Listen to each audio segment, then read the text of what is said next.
Starting with Tunis.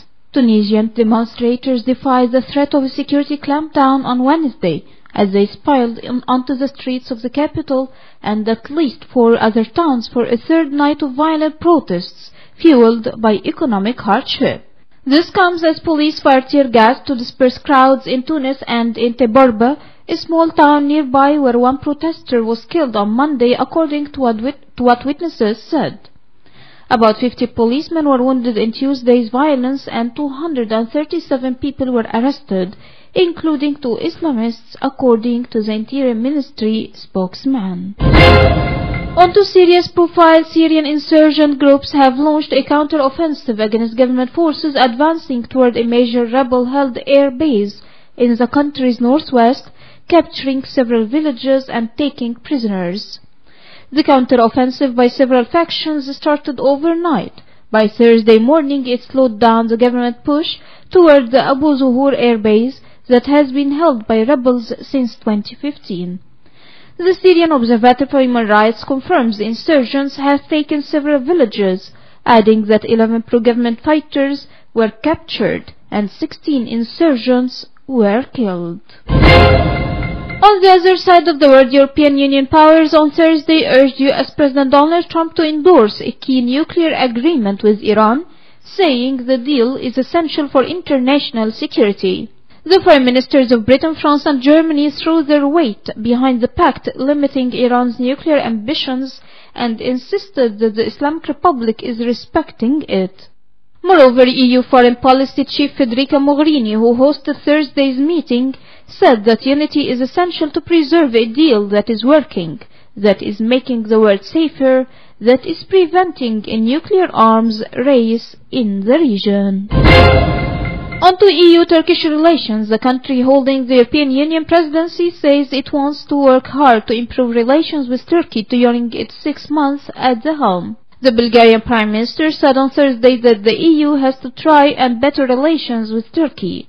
He also pointed out Turkey's important role as a NATO member, a military alliance to which most EU nations belong. In addition, he said that Turkey remains key in managing the flow of migrants from the Middle East.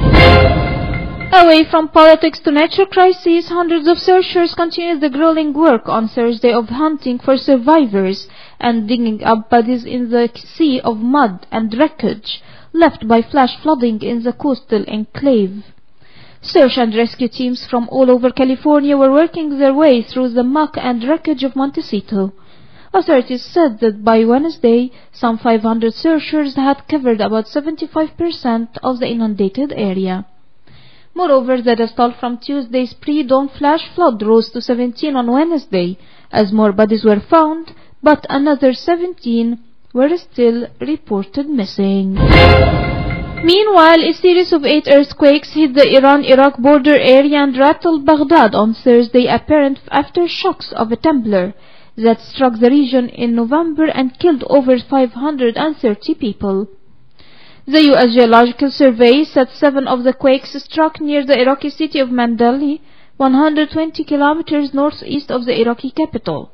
The 8th hit near Mehran in western Iran, about 90 kilometers southwest of Mandali.